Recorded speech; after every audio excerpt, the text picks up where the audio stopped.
Hola a todos, bienvenidos a esta tercera sesión del Club McDonald de Psicólogos Católicos. Hoy, hoy traemos un testimonio con la pregunta: ¿qué puede aportar un psicólogo a un sacerdote? Esto, digamos que esta sesión no se va a centrar solo en la persona del sacerdote, ¿no? Sino también en otros religiosos, también consagrados. Y para eso tenemos con nosotros hoy a Teresa Barrera, que tiene experiencia en el acompañamiento de sacerdotes y religiosos. Antes de presentarla, voy a contar muy brevemente cómo va a funcionar este evento. En primer lugar, Teresa pues va durante 15, 20 minutos nos va a hablar, nos va a contar un poco pues, su testimonio, y luego vamos a dar pie, vamos a comenzar un coloquio, por decirlo así, entre Teresa y vosotros. Entre Teresa y vosotros, digamos, yo voy a actuar como representación de vosotros, ¿no? Vosotros podéis poner las preguntas, las dudas, lo que queráis por el chat de YouTube, y lo que digáis, pues yo se lo preguntaré a Teresa. Dicho esto, os recuerdo que para los alumnos de la Universidad Francisco de Vitoria, al final pasaremos por el chat de YouTube una serie de preguntas que tendréis que rellenar para el tema de los créditos, ¿no? No os olvidéis de esto. Luego os lo recordaremos, pero os lo digo ahora para que no se os olvide. También al final de la charla os contaremos un poco, Pablo, eh, digamos, el director del club, os contará un poco la idea que tenemos para las siguientes sesiones para el segundo semestre. Dicho esto, os voy a presentar a Teresa Barrera. Ella es licenciada en Psicología por la Universidad Complutense, experta en terapia familiar, también por la Complutense, experta en psicopatología de la infancia y de la adolescencia por la Sociedad Española de Medicina Psicosomática y Psicoterapia. Em, un curso, Estudió un curso de estudio jurídico del Tribunal de la Rota y de la Anunciatura Apostólica, y es experta en coach personal y ejecutivo. Ella ha trabajado en varios gabinetes, en varias clínicas. Una de ellas, la Consulta Carlos Chiclana, en la que lleva 8 años ahora. Y además ha trabajado también como orientadora en el Colegio de Santa María de las Rozas durante 17 años, y es colaboradora docente en el Instituto Juan Pablo II, bueno, era, ¿no? Lo fue durante 13 años. Y además ella también imparte formación en el Seminario de Madrid. Así que digamos que tenemos con nosotros a una experta, a una persona con experiencia y con digamos, que se ha mantenido en el estudio, ¿no? y en la educación. Y bueno, como forma de resumen, Teresa es una psicoterapeuta católica y por eso estaba hoy aquí. Así que sin más dilación, Teresa, adelante. Muchas gracias. La verdad es que estoy encantada de estar aquí. Cuando Ruth me lo propuso, pues me pareció muy interesante tener este coloquio con vosotros. Os invito a todos a pues, hacer todas aquellas preguntas que queráis, que sea un diálogo, ¿no? Y que podamos enriquecernos todos, ¿no? Porque también a través de las preguntas a mí me gusta, porque aprendo mucho y aprendo también de las inquietudes de otros, ¿no? Que me ayudan a crecer en mis propias inquietudes, ¿no? De formación y del ejercicio de esta profesión, ¿no? Y bueno, pues os voy a contar un poquito qué me ha traído también hasta el día de hoy, ¿no? En mi trayectoria profesional, que me ha llevado poco a poco a ir construyendo un camino vocacional también, por el cual pues me encuentro ahora mismo atendiendo a muchas personas, a muchos sacerdotes religiosos, ¿no? Consagrados, personas que viven el celibato, pues, bueno, pues que hay un camino detrás, ¿no? Me imagino que muchos de los que estáis escuchando este testimonio, pues pues estáis estudiando psicología, terminando, o algunos habréis terminado, y yo ahí os invito como pues a ir reflexionando poquito a poco, ¿no? Acerca de lo que queréis hacer en el futuro. Cuando yo terminé la carrera, bueno, cuando yo estaba estudiando no pensaba trabajar en el ámbito en el que estoy trabajando ahora, ¿no? Mi orientación iba más hacia pues, temas sociales, ¿no? Y, pues yo tenía en mi mente trabajar pues en psicólogos de centros penitenciarios y demás, pero aquello nunca se llevó a cabo, ¿no? Y nada, cuando terminé la carrera, comencé, o sea, yo estaba yendo al máster del Juan Pablo II y empecé a, pues, como a profundizar más en temas de familia y empecé a trabajar en el Colegio Santa María de las Rozas, que es curioso porque con el tiempo pues me di cuenta que también tenía un sentido trabajar en ese colegio en el que actualmente sigo ejerciendo de orientadora y que son las misioneras de Cristo Sacerdote, que tienen un carácter, un carisma sacerdotal y ellas se dedican a rezar por los sacerdotes, ¿no? Entonces, desde el inicio del ejercicio de la profesión, ese carisma ha estado presente, ¿no? Em, Desde el principio trabajé también en terapia familiar, me formé en terapia sistémica, ¿no? Pero desde siempre tenía inquietud de trabajar con sacerdotes, ¿no? Yo pensaba, los sacerdotes eh, forman parte de nuestra vida de una forma muy cotidiana. En mi vida ha sido especialmente cotidiana, ¿no? A lo largo de mi infancia y adolescencia la relación con los sacerdotes ha sido muy común a través de mi familia y siempre pensaba, ¿no? O sea, se atiende a las familias, pero quizá los sacerdotes no tienen esos recursos que todos, absolutamente todos necesitamos, ¿no? No porque sean sacerdotes necesitan más recursos o unos recursos mucho más especiales, no. O sea, son personas normales y corrientes como todos y que, por supuesto, necesitan de esos recursos, ¿no? Entonces yo tenía esa inquietud, ¿no? Porque veía, bueno, pues que a la consulta acudían sacerdotes pidiendo ayuda y que a veces veías que sacerdotes podían necesitar ayuda y no la pedían, ¿no? Y ahí se quedó un poco aparcada mi inquietud, ¿no? Pues hablé pues con distintas personas que quizá no entendieron esa inquietud vocacional, ¿no? Y la dejé un poco aparcada y estuve pues muchos años, continué con mi trabajo con familias, continué con mi trabajo de orientadora en el colegio y me seguí formando, ¿no? Pero la inquietud permanecía, ¿no? Estas cuestiones del espíritu, ¿no? Que pone una inquietud en tu corazón que no se va y cuando no se va, pues siempre la tienes presente, ¿no? Y bueno, pues seguí creciendo en la atención terapéutica, ¿no? Y un día estaba en la consulta trabajando, ¿no? Pues entre paciente y paciente y pensé, bueno, pues en los seminarios tiene que haber psicólogos, ¿no? Y entonces empecé a preguntar y me informé de cómo funcionaban en los seminarios y efectivamente pues había psicólogos y decidí pues hablar con determinadas personas para hacer propuestas de formación y de atención, ¿no? Y ahí empezó mi camino, ¿no? Que ha sido un camino muy bonito porque en el fondo uno, o sea, yo lo he vivido desde el trabajo, ¿no? El de concretar esa inquietud que yo he tenido y, y caminar, ¿no? Caminar a la luz de lo que Dios pueda poner en el corazón y rezarlo y continuar en ese camino, ¿no?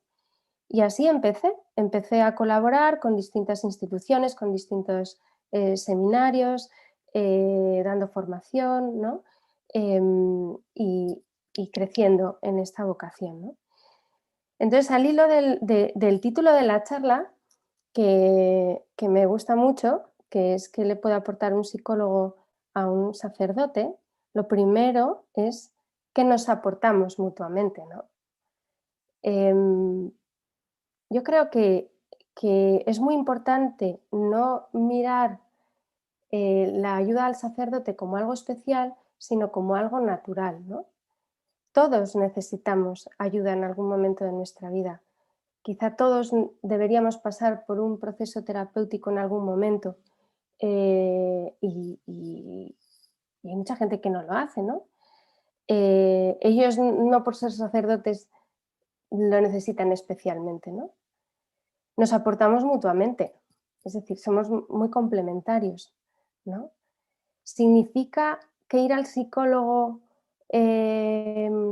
ir al psicólogo es algo mm, que pone un estigma en nosotros o que puede hacer, puede cuestionarnos nuestra vivencia del cristianismo, ¿no? O podemos pensar que un sacerdote por ir a terapia no ejerce bien su ministerio. No, para nada, ¿no? Yo creo que esto hay que sacarlo de nuestra cabeza y de nuestro corazón, porque para nada, al contrario, un sacerdote que pide ayuda cuando lo necesita le hace mejor sacerdote, ¿no? Porque podrá vivir muchísimo mejor su ministerio, ¿no? Y podrá poner nombre a las cosas que le pasan. Las personas nos pasamos la vida haciéndonos, ¿no? Y en ese hacernos necesitamos a veces profundizar, ¿no? Y hacer procesos un poco más intensos de conocimiento para aprender a comprendernos, ¿no? El psicólogo ayuda al sacerdote a aceptar su propia vulnerabilidad. Yo creo que socialmente tienen mucha presión y aquí todos podemos ayudarles, ¿no? A veces tienen una autoridad en la que parece que no pueden mostrar su vulnerabilidad, ¿no?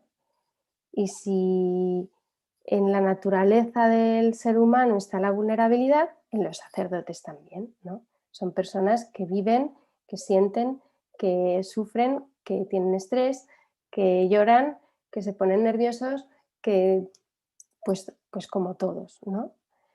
Con lo cual, pues el psicólogo que le aporta, pues la aceptación de su propia vulnerabilidad y un trabajo de la misma, ¿no? ¿Por qué a veces es necesario el psicólogo? Porque si miramos a la persona integrada en sus dimensiones, en la dimensión psicológica, en la dimensión espiritual y en la dimensión corporal, ¿no? Si un sacerdote, por ejemplo, mmm, tiene un dolor de espalda, se va al fisioterapeuta, eh, si se rompe una muñeca, se va al traumatólogo, bueno, pues si hay cuestiones psicológicas que trabajar, se va al psicólogo. Al igual que los psicólogos, si queremos trabajar cuestiones espirituales, acudimos a un sacerdote, ¿no? No nos suplimos, sino que nos complementamos y nos enriquecemos muchísimo. En mi experiencia profesional, tanto, por ejemplo, en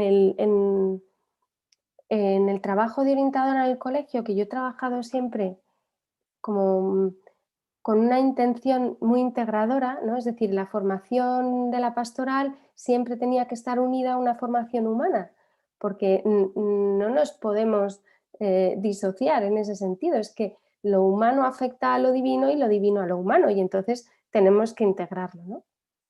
Pues en la ayuda a los sacerdotes lo mismo. A veces hay que poner nombre a las cosas y hay nombres y hay patologías o hay estados emocionales que tienen un nombre concreto y podemos confundirlo con cuestiones espirituales, ¿no? Por ejemplo, una persona que sea muy obsesiva, ¿no? Eh, puede tener muchos escrúpulos y vivir una parte de su vida espiritual con mucha angustia y con mucho sufrimiento cuando hay una cuestión psicológica de fondo que hay que trabajar, ¿no?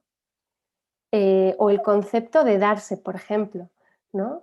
Pues en la vida sacerdotal los sacerdotes están muchas veces 24 horas al día, los 7 días de la semana disponibles, ¿no? Pues también hay que aprender a cuidarse a uno mismo, ¿no?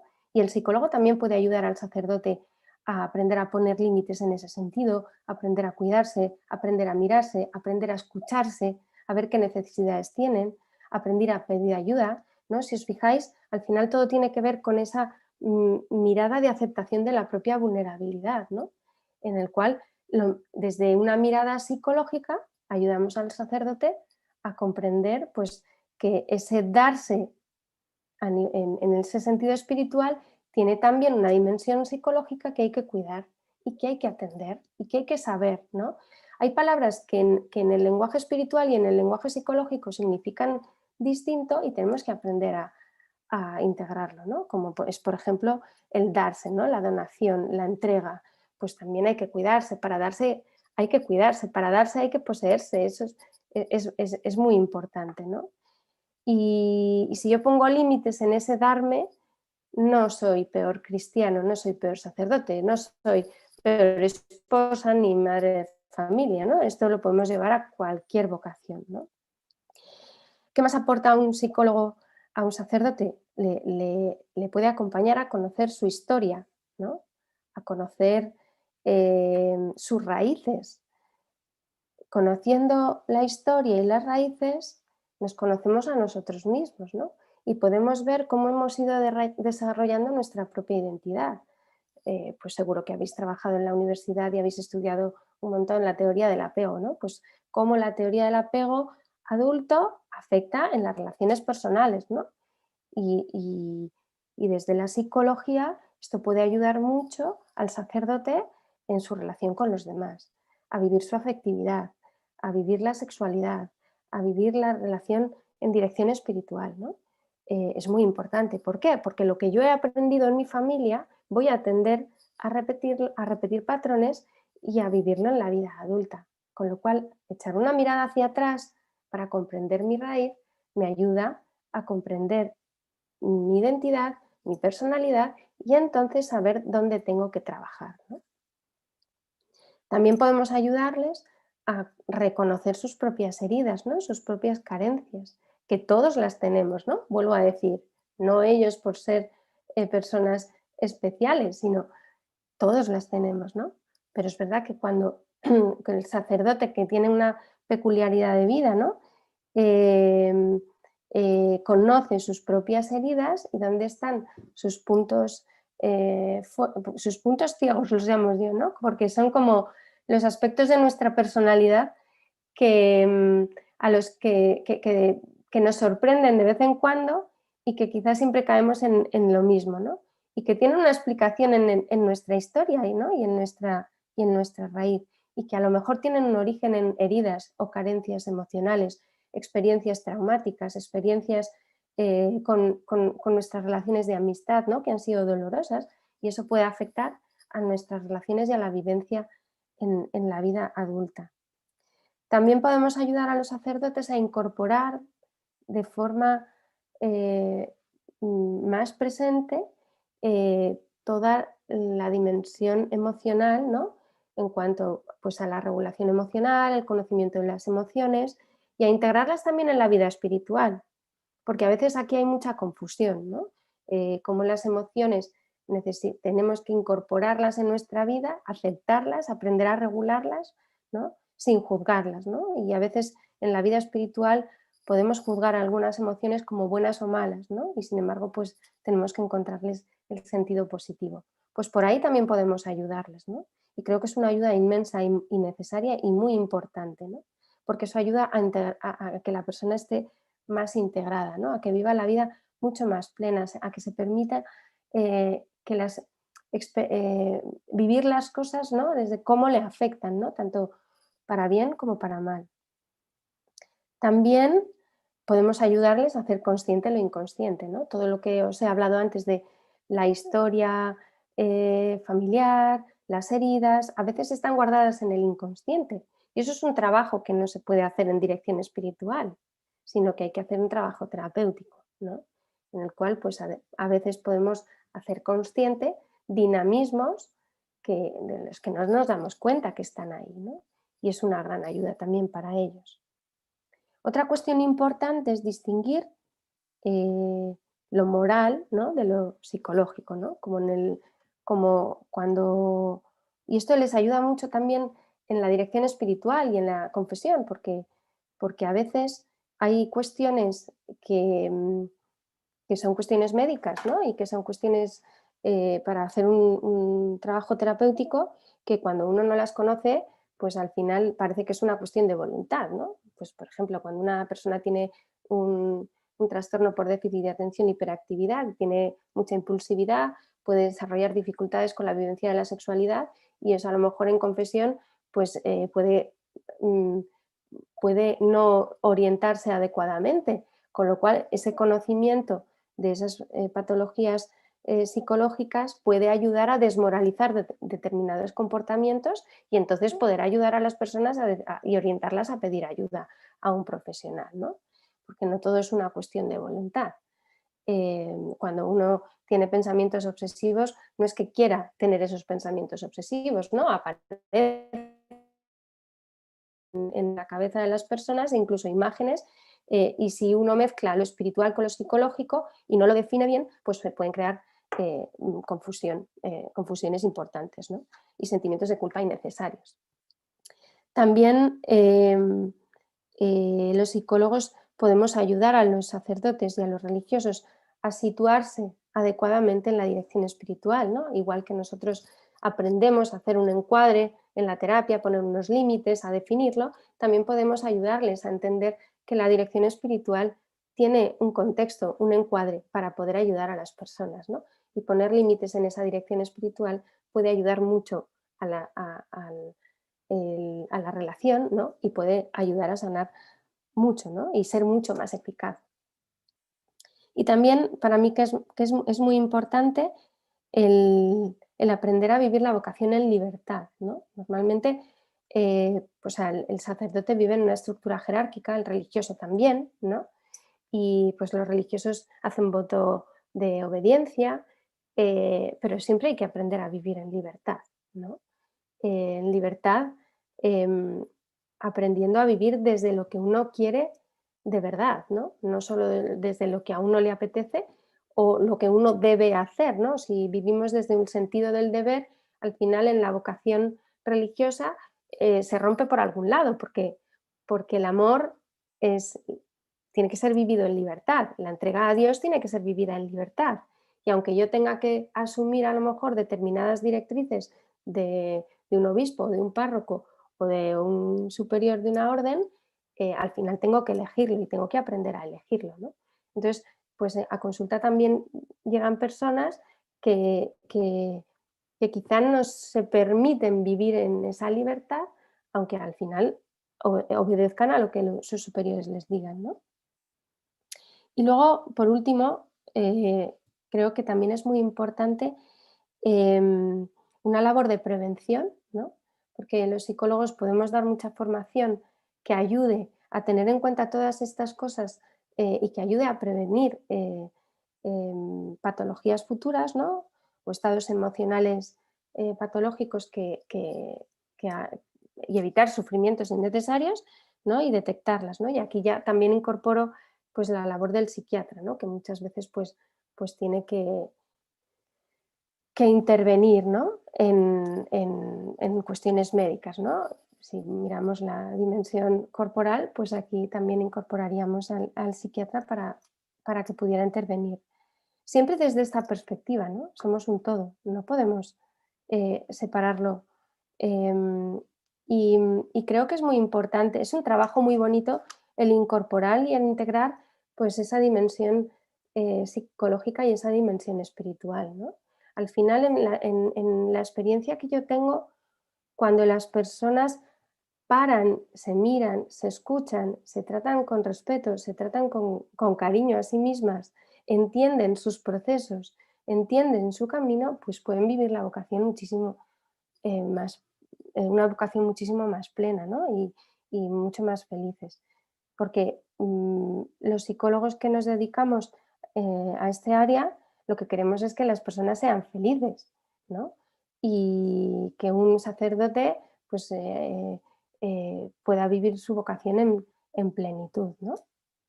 Entonces creo que es un trabajo pues muy interesante y que siempre da muchísimo fruto, ¿no? Porque al final el ser humano, o sea, las personas a las que he acompañado en esto, al final pues se dan cuenta de que no pueden separar lo espiritual de lo psicológico, ¿no? Y que a veces tendemos a hacerlo. No podemos tampoco ni psicologizarlo todo, ni espiritualizarlo todo. O sea, Dios no se salta los procesos humanos, no se los salta, ¿no? La gracia presupone la naturaleza y Dios cuenta con nosotros, entonces cuenta con nuestra vulnerabilidad, porque esa es nuestra naturaleza y tenemos que trabajarlo, ¿no? Y luego hay un punto que también pongo en común entre los psicólogos y los sacerdotes, ¿no? Que en el fondo creo que es la relación de ayuda. Al igual que los psicólogos hacemos nuestro proceso personal, en el cual pues tenemos que trabajar nuestra historia, tenemos que trabajar eh, nuestras heridas, para colocarnos bien en la terapia y para que nuestra idea no interfiera en la terapia y que podamos detectarla bien, pues los sacerdotes tienen que hacer lo mismo. Los sacerdotes, los religiosos, consagrados, todos tienen que hacer lo mismo, ¿no? Porque al final, cuando acompañamos a personas, toda nuestra historia y toda nuestra mochila va a estar en nosotros, ¿no? Si la conocemos, podremos aprender a ponernos límites y a no sobreimplicarnos a veces en exceso o a no proyectarnos, ¿no? Y dar consejos que son los que nos daríamos a nosotros mismos, ¿no? Entonces no estaríamos haciendo una buena relación de ayuda. Y creo que esto también es muy importante, ¿no? Y al igual que los sacerdotes y religiosos y consagrados, sería, o sea, es muy bueno que hagan este proceso, también este proceso lo recomendaría a las personas que se fueran a casar, ¿no? Es decir, ojalá pues todas las parejas de novios, que seguro que hay muchas escuchando, hicieran un proceso parecido, ¿no? Que al final es lo que nos permite pues, poder darnos, ¿no? Y vivir en una relación en comunión mucho más plena, ¿no?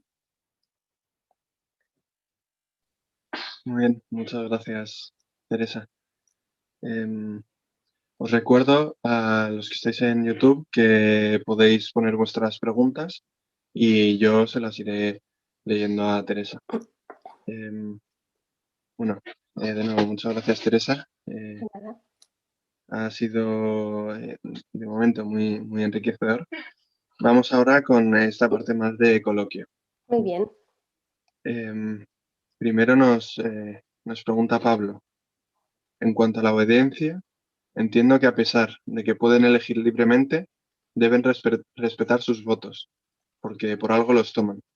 Tú, en terapia, ¿tú les animas a elegir por sí mismos o a respetar su autoridad? El respetar la autoridad no significa que uno no sea libre, pero la obediencia hay que elegirla. Si yo no elijo la obediencia, me someto a la obediencia. Pero si yo elijo obedecer y cumplir con la voluntad de Dios a través de mis superiores, entonces puedo ser mucho más libre. Puede que lo que me pidan no me apetezca o incluso vea que a lo mejor no es adecuado para mí, pero, pero entonces tengo que ir más allá, ¿no? Es decir, la obediencia, o sea, no es elegir en libertad según lo que yo veo, sino según la voluntad de Dios, ¿no? Y plantearse por qué obedezco, ¿no? Y por qué elijo esa obediencia. O sea, no estoy eligiendo cumplir con cada cosa que me piden que haga, sino elegir la obediencia, ¿vale? Y creo que esto es muy importante, porque si no, al final, la obediencia se centra en cada cosa que a uno le piden, ¿no? Si un obispo pide a un sacerdote ir a una parroquia y ese sacerdote no ve que sea bueno que vaya a esa parroquia, lo puede hablar, ¿no? Pero si el obispo le sigue mandando, tendrá que elegir obedecer y darle ese sentido a obedecer y un sentido de libertad, ¿no? Y hay una elección previa, que es que yo he elegido dar un sí al Señor en mi vocación sacerdotal.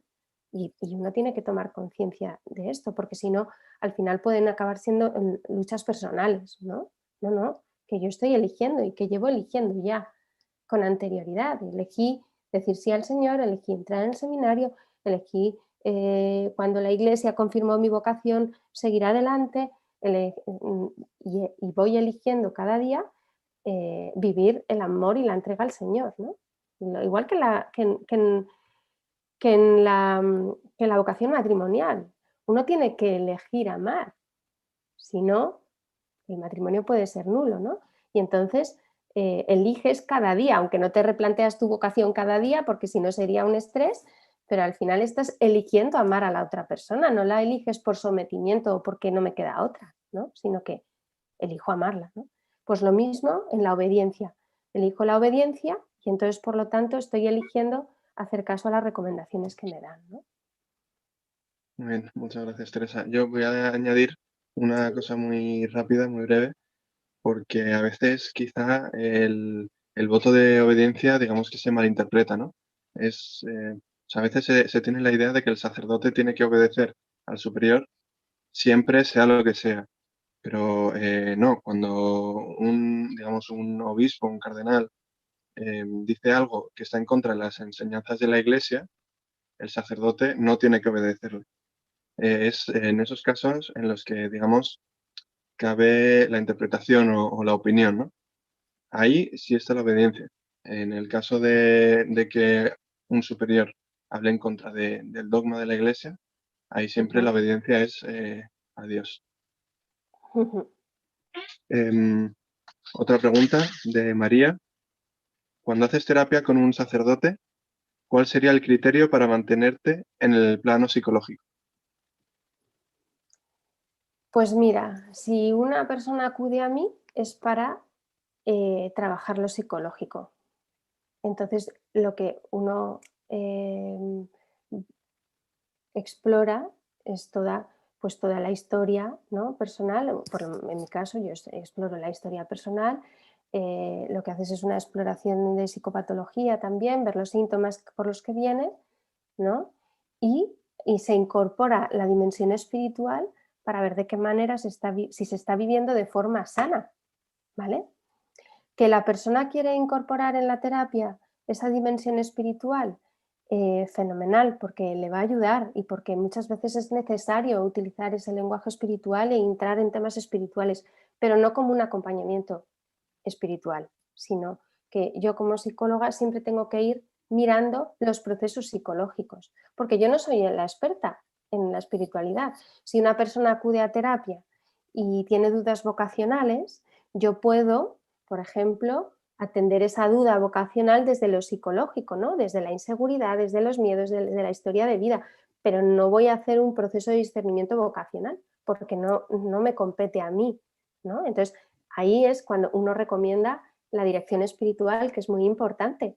Y entonces se puede trabajar en conjunto, ¿no? Pues a veces yo he trabajado con directores espirituales y de las personas que atiendo para que los dos vayamos a una y que podamos ir trabajando lo mismo y que el director espiritual pueda comprender los procesos psicológicos para ayudar mejor a la persona, ¿no?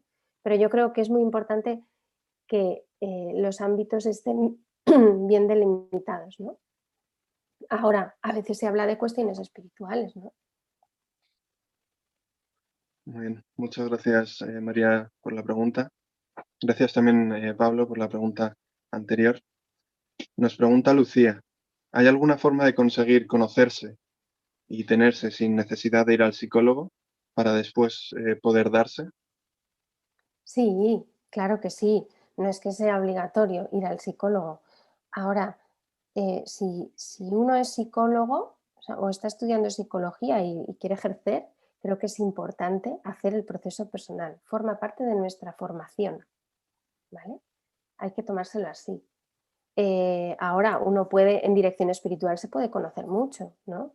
Uno tiene personas que le acompañan, que le ayuda a, a profundizar en sí mismo, ¿no? Pero siempre necesitamos alguien que nos acompañe para esto y alguien que tenga conocimientos y autoridad suficiente como para poder reflejarnos cosas, ¿no? No nos sirve a veces solo un amigo, porque un amigo a veces no es capaz de ver en nosotros cosas que tenemos que trabajar, sino que alguien que sea más neutral, que nos pueda reflejar aquellos aspectos de nuestra vida que tenemos que tener en cuenta, ¿no? Y que nos pueda conocer en profundidad.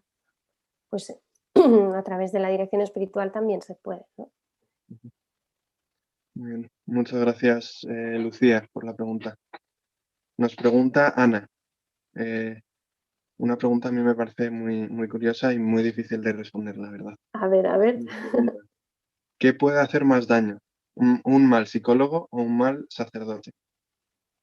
Bueno, pues yo creo que lo malo, pues es malo, ¿no? y si ejercemos mal nuestra profesión, pues provocaremos un daño y el sacerdote también. Es difícil de responder, pero yo creo que pues, cada uno en su autoridad entendido como que cuando estamos con un paciente, pues al final tenemos una autoridad, ¿no? En la relación terapéutica. La relación terapéutica es asimétrica, ¿no? Al igual que la del sacerdote, ¿no? O así debería ser. Entonces tiene consecuencias quizá diferentes, pero son igual de importantes, ¿no? No por ser sacerdote es peor, no por ser psicólogo es peor. Ahora, también vamos a contar con la vulnerabilidad de los sacerdotes y de los psicólogos. Es decir, no somos perfectos, ¿no? Nuestros procesos terapéuticos no tienen que ser perfectos porque vamos creciendo y vamos acompañando a las personas, ¿no? Y también eso hay que tenerlo en mente, ¿no? Y en cuenta. Muy bien. Muchas gracias, Ana, por esta pregunta. Nos pregunta María, ¿el sufrimiento o los síntomas psicológicos que surgen de una vocación equivocada, cómo se trabajan en terapia? Los sentimientos, has dicho, no te he entendido bien. El sufrimiento o los síntomas psicológicos Ujú. que surgen de una vocación equivocada. Vale, si esa vocación equivocada uno se da cuenta y puede cambiar el rumbo, eh,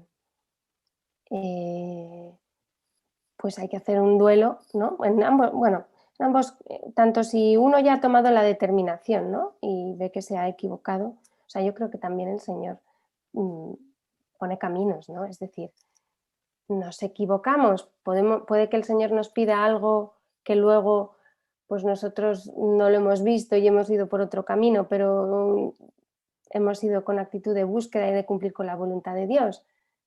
Pues eso primero adelante, ¿no? Hay que continuarlo. Eh, y esos sentimientos de frustración al final son un duelo que hay que vivir, ¿no? Y se acompaña en ese proceso de duelo. Y, y se valora también, ¿no? La situación, es decir, una persona que está en la vida consagrada eh, hasta llegar a hacer votos perpetuos, pasan muchos años, mm, pasan como 10 años hasta que una persona hace sus votos perpetuos, ¿no? Y decide entregarse para siempre al Señor, pues hay mucho tiempo para ayudar a las personas a ver que ese no es su camino, ¿no? Entonces, por ahí también se puede trabajar antes. Si ya ha hecho sus votos perpetuos y no quiere cambiar de camino también, porque hay que contar con la libertad de las personas, ¿no? De cambiar ese camino, pues hay que hacer el duelo, ¿no? E intentar vivir de forma plena esa vocación. Es decir, no vamos a negar que a lo mejor hay cosas que te provocan frustración, ¿no? Hay que acompañar, hay que aceptar esas emociones, ¿no? Hay que expresarlas, hay que elaborarlas, ¿no? Pero también hay que encontrar el sentido de ese camino que uno ha realizado, porque a lo mejor uno piensa que se ha equivocado, pero a lo mejor es un paso más en el camino, ¿no? Y hay que seguir escribiendo la historia. Entonces, yo iría por ahí, ¿no? Por la aceptación de la historia, la aceptación de ese camino que uno ha hecho, el sentido que tiene en mi propia historia y la aceptación y la expresión y la integración de esas emociones que genera, ¿no? Muy bien, muchas gracias, María, por la pregunta. Nos pregunta también Ana, ¿dónde está el límite en los temas que tratar con un psicólogo y con un director espiritual? Pues eso lo pacta cada uno, ¿no? En el encuadre terapéutico, pues se plantean unos objetivos a trabajar y un modo de trabajarlo y unos tiempos. Entonces ahí uno puede incorporar o no cuestiones espirituales y el psicólogo es el que marca como el límite, ¿no? En pues, cuestiones de discernimiento, pues yo no entraría, cuestiones más de diálogo con el Señor, pues tampoco entraría, ¿no? Siempre, o sea, el límite siempre está en que uno siempre va a interpretar las cuestiones espirituales que surgen en la terapia desde la ayuda psicológica para ordenarlas y colocarlas, ¿no? Es decir, por ejemplo, cuando una persona viene con una conversión fuerte, pues se la acompaña, se acepta ese proceso que ha vivido, ¿no? Pero también se le acompaña en la aceptación de la vulnerabilidad, ¿no? ¿Por qué? Pues porque cuando uno viene con un proceso de conversión fuerte, pues también hay que colocar las cosas psicológicas, ¿no? Hacer el proceso humano. Entonces, incorporamos todo ese proceso y lo interpretamos también desde el punto de vista psicológico, ¿no? Es, ese es el criterio, es decir, somos psicólogos. Yo en mi caso soy psicóloga, ¿no? Y me voy a centrar en el crecimiento de la persona a nivel psicológico. Muy bien, muchas gracias por la pregunta, Ana. Bueno, esta pregunta era una que teníamos desde el club pensado hacer. Y también otra que teníamos pensado hacer es esta que nos pregunta Pablo: ¿en qué ayuda o dificulta la vocación o identidad religiosa en el abordaje psicológico en tu experiencia? ¿En qué ayuda o dificulta? Pues mira, eh, yo creo que ayuda porque, porque al final la dimensión espiritual fuera del ámbito religioso, no solamente de sacerdotes y de la vocación religiosa, sino fuera de la, o sea, las personas que no creen, ayuda mucho a dar sentido, ¿no? A encontrar sentido a la vida, ¿no? Que hay personas que acuden mucho a terapia porque no, porque sienten un vacío muy grande y les tienen falta de sentido de la vida, ¿no? Y en esto ayuda mucho la parte espiritual, ¿no? La dimensión espiritual. Dificulta, si lo espiritualizamos todo, se dificulta mucho, porque entonces atribuimos las cosas solo a Dios, ¿no?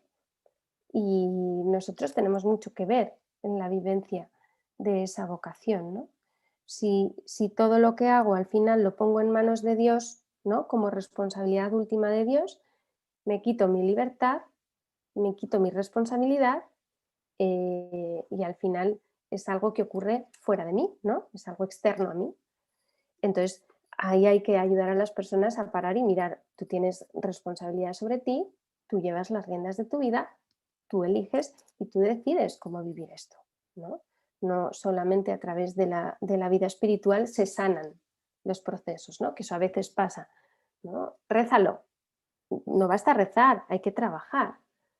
A veces no es solo cuestión de rezar y de poner voluntad, es que hay algo más, es que a lo mejor necesito una medicación que me ayude a dar ese empujón, ¿no? Y a poner en marcha mi voluntad. Entonces, si yo lo espiritualizo todo, entonces no voy a entrar en esos procesos y me va a costar mirarme, ¿no? Y me va a costar hacerme responsable de mí misma. ¿Mm? Muy bien, muchas gracias, Pablo, por esa pregunta.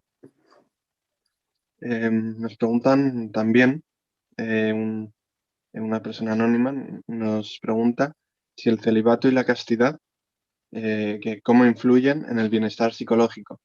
¿Cuál es su sentido perspectivo dentro de que el ser humano es sexuado y está en su esencia esa dimensión? Ujú. Vale.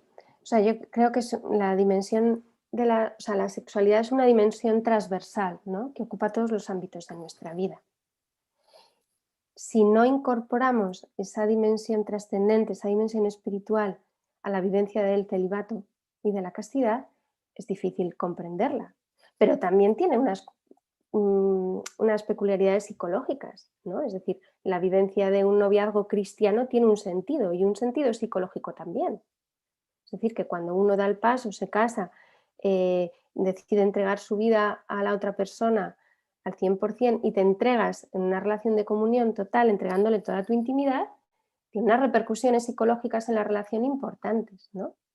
A la vez cuando el sacerdote que vive el celibato, el religioso que vive la castidad, entrega su vida al Señor en, pues psicológicamente tiene también una serie de connotaciones, ¿no?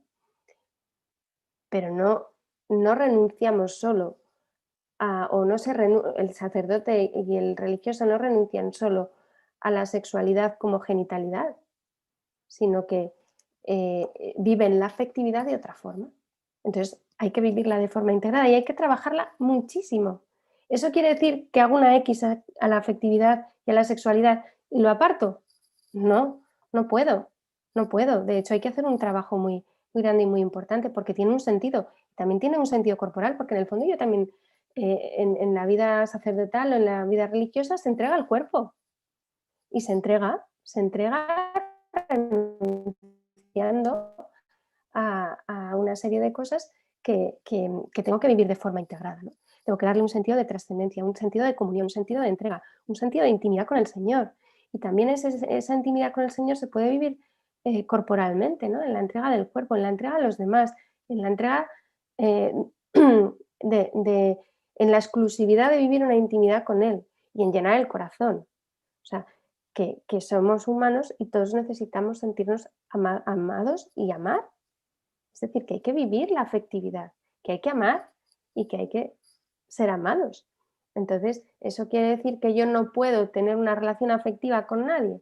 No, ¿qué va? Pero el sacerdote y el religioso tienen unos condicionantes, entonces necesitan trabajar la afectividad y necesitan vivir la intimidad, ¿no? Entonces, pues es algo que tenemos que integrar. Pero es igual que el casado que elige a una persona y entonces tiene que aprender a vivir la afectividad y la castidad con el resto, ¿no? Es decir, te comprometes, hay una fidelidad, ¿no? Hay una reciprocidad en la relación y entonces eliges amar de forma concreta a esta persona y por lo tanto renuncias a otras. ¿Eso quiere decir que yo, por ejemplo, como mujer casada no puedo amar a otras personas o no puedo quererlas? Pues claro que no, pero tengo que vivirlo de forma adecuada y entonces vivir los grados de intimidad en función de la relación, ¿no? Es decir, la máxima intimidad con mi marido y luego las distintas relaciones de amistad.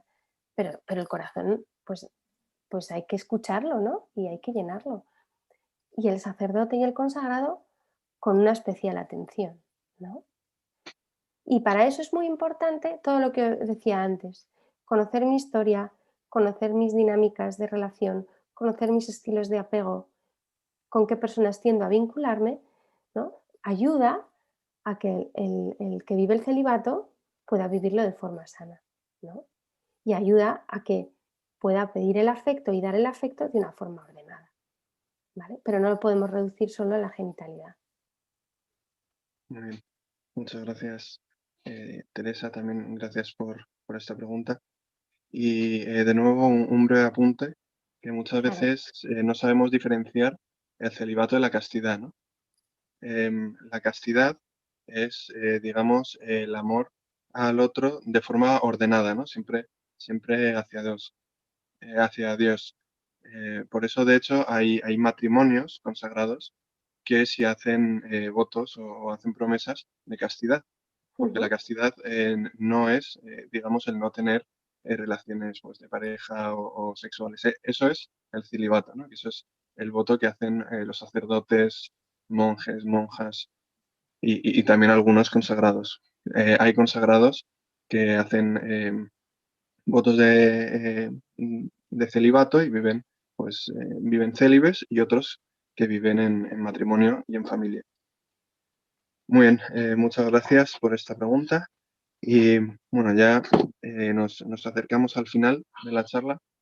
Vamos a hacer, bueno, quizá una o dos preguntas, a ver si nos da tiempo a dos. Nos pregunta María, qué trabajo psicológico se hace actualmente en los seminarios? Ujú. Pues mira, el Papa ha pedido que se trabaje de una manera mucho más presente la formación humana. Entonces, todo esto es un proceso en el cual pues, unos seminarios van más rápido que otros, pero, pero hay un claro objetivo que es trabajar en la formación humana, ¿no? Y lo que se está haciendo es, a petición del Papa, ¿no?, en la nueva ratio, 1 o 2 años en el inicio de la formación que se dedican exclusivamente a la formación humana. Entonces, de muchas formas. Uno puede recibir formación pues de profesionales, hacer actividades un poco para desarrollar pues toda la dimensión más trascendente, más de relación con personas, voluntariados. Se hacen muchas cosas, ¿no? Pero creo que esto es un avance enorme y es importantísimo, ¿no? Es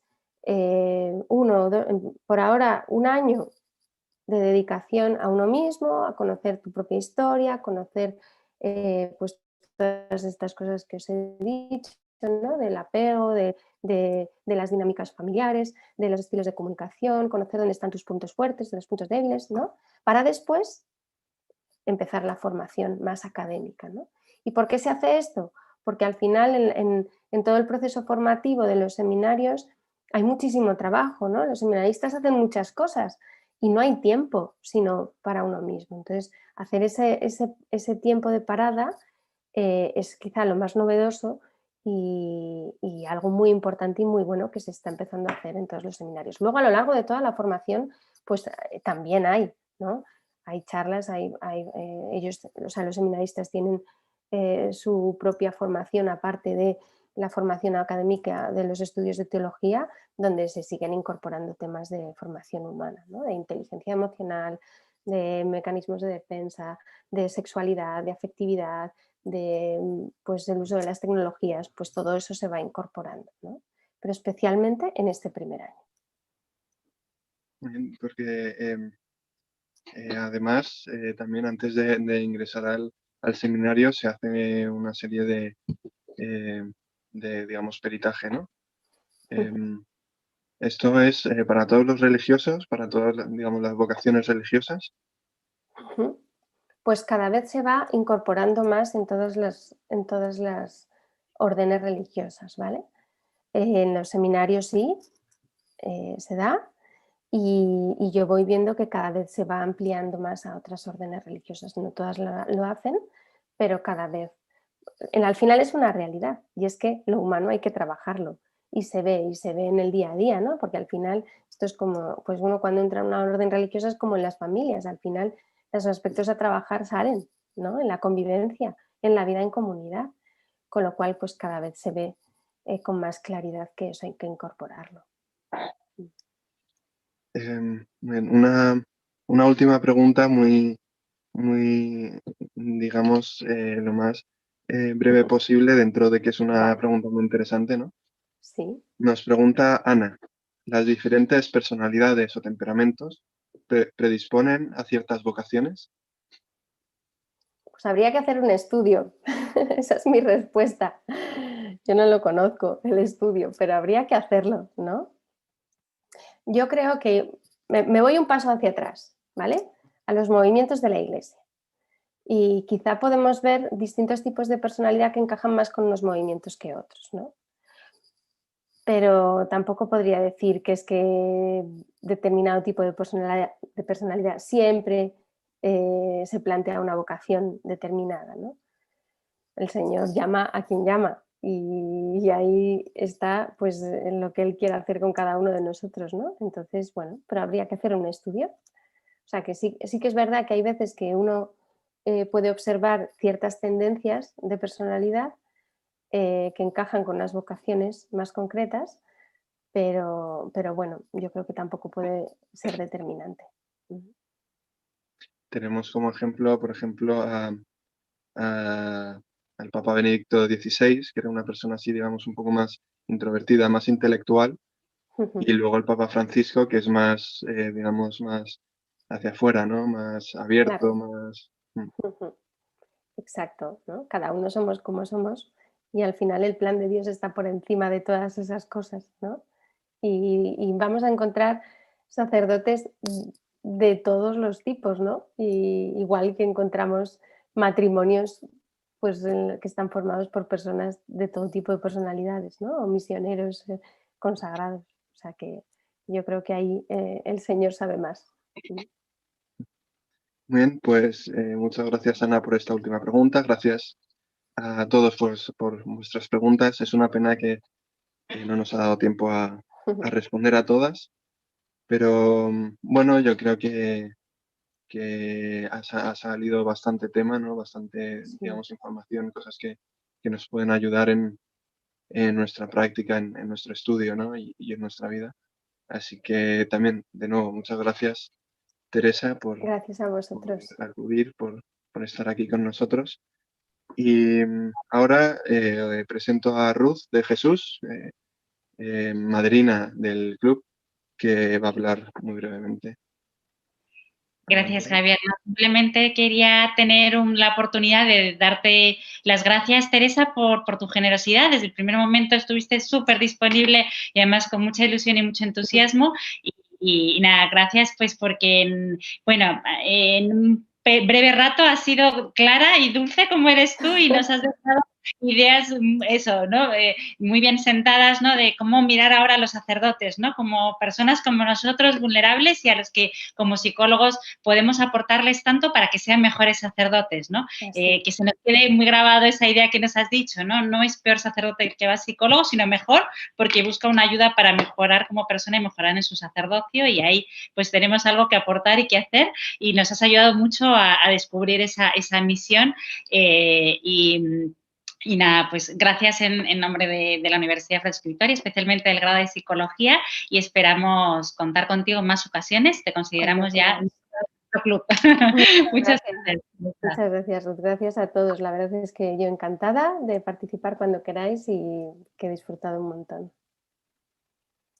Muy bien, muchas gracias, Teresa. Y también brevemente, Pablo Montis, el director del club, os hablará brevemente para hablaros un poco sobre qué vamos a hacer en el segundo semestre. Adelante, Pablo. Gracias, Javier. Bueno, en primer lugar, yo también quería agradecer a Teresa por todo lo que nos ha compartido en su experiencia, no solo en nombre del club, sino también de todos aquellos que nos acompañan hoy, de también responder a todas nuestras inquietudes y creo que ha sido muy enriquecedor. Brevemente, bueno, en primer lugar, quería comentaros a los alumnos de la Francisco de Vitoria que ahora en el chat de YouTube vamos a dejaros el link al formulario que tenéis que rellenar para los créditos universitarios y también para todos aquellos pues que se haya quedado alguna pregunta en el tintero, que he visto varias, ¿no?, en el chat de YouTube y creo que sería interesante. Os vamos también a dejar nuestra dirección de correo electrónico, club.magda.arnold@gmail.com, en la que podéis escribirnos para realizar cualquier consulta, cualquier propuesta que queráis hacer. Hemos recibido muchos emails con muchos temas interesantes a abordar y quizás barajemos para el próximo semestre, si no el siguiente. Así que animaros a que participáis, sobre todo a enrolaros un poco para lo que es hacer vida de comunidad, ¿no?, que es nuestro objetivo. Y comentar en ese sentido cómo vamos a dar los siguientes pasos en el club universitario y las siguientes actividades. Ahora tendremos un parón hasta febrero, en el que volveremos a comenzar nuestro ciclo de actividades normal. A lo largo de febrero, marzo y abril tendremos primero una ponencia que en principio va a tratar sobre el tema del mal moral, el pecado y la psicopatología, probablemente de manos de un sacerdote exorcista que también es psicólogo. Veremos si sale adelante, creo que podría ser muy enriquecedor en este sentido. Y posteriormente tendremos una formación con Ángel Barahona acerca de la teoría mimética y cuál es la aportación de esta teoría a la psicología. Y por último, el coloquio testimonio, ya en el mes de abril, intentaremos que sea de duelo perinatal. Por último, también comentaros que vamos a intentar que las actividades, bueno, pues abogar por una mayor presencialidad. Hasta ahora, en este cuatrimestre, pues por la incertidumbre que plantea un poco el COVID y las medidas de seguridad, al principio planteamos estas actividades más online, pero creemos que es importante sobre todo hacer comunidad entre nosotros y por ello, a pesar de que vamos también a retransmitir todas estas actividades, siempre van a tener una parte presencial a partir de ahora para que todos los que queráis podáis participar en el espacio que nos ofrece la Universidad Francisco de Vitoria Y con esto simplemente animaros a que participéis y cerrar también este coloquio dando de nuevo las gracias a Teresa, deseándoos una feliz Navidad y viéndonos a la vuelta si Dios quiere. Así que Dios os bendiga y muchas gracias.